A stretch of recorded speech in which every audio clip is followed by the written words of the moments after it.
Hello दोस्तों, राधे राधे। कैसे हैं आप सब? आशा करती हूँ कि आप लोग स्वस्थ होंगे, मस्त होंगे। मैं सुमन तिवारी आप सबका हमारे यूट्यूब चैनल में स्वागत है। आज मैं बहुत ही प्यारा देवी गीत सुनाने जा रही हूँ। बहुत सुंदर गीत है, फुल आवाज के साथ सुनिएगा। कमेंट बॉक्स में जय माता दी लिखना मत भूलिएगा। आइए सुनते हैं। नवरात्रि के आइल बाहर हो, फुलवा लैला मैया। नवरात्रि के आइल बाहर हो, गजरा लैला मैया। गजरा लैला मैया हो, हरवा लैला मैया। गजरा लैला मैया, हरवा लैला मैया।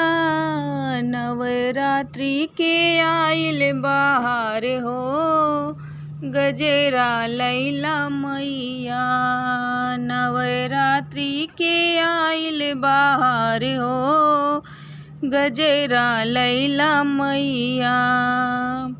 मैया भवन के माली खड़ा है, मैया भवन एक माली खड़ा है। माली खड़ा है मैया, माली खड़ा है। मैया भवन एक माली खड़ा है।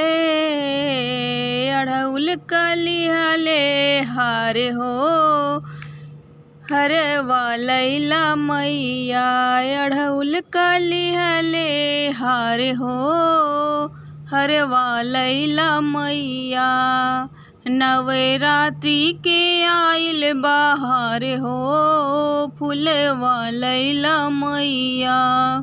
नवरात्रि के आइल बाहर हो, गजरा लैला मैया।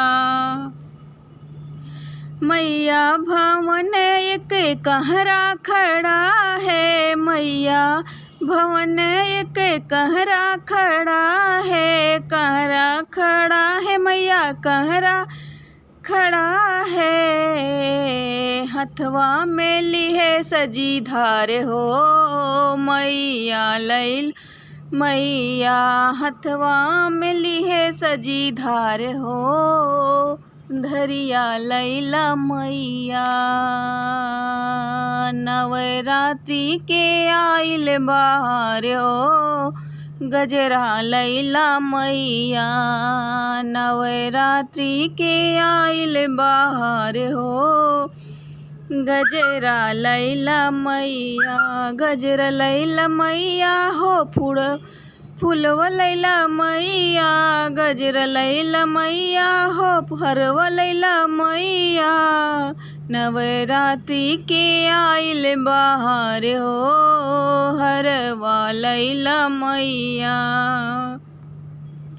मैया भवन एक बजजवा खड़ा है, मैया भवन बजजवा खड़ा है। बजजवा खड़ा मैया, बजजवा खड़ा है। लिहे चुनर गोटेदार हो, चुनरी लैला मैया।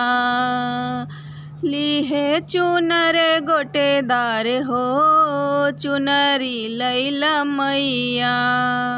नवरात्रि की आइल बाहर हो, गजरा लैला मैया। नवरात्रि के आइल बाहर हो, फुलवा लैला मैया।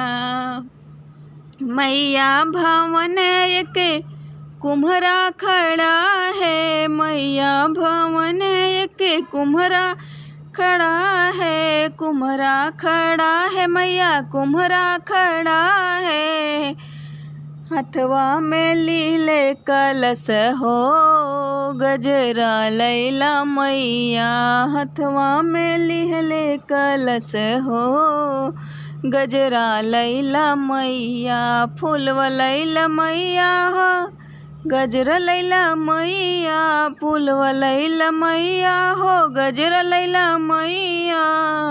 नवरात्रि के आइल बाहर हो, हरवा लैला मैया। मैया भवन एक पंडित खड़ा है, मैया भवन एक पंडित खड़ा है, पंडित खड़ा है, मैया पंडित खड़ा है।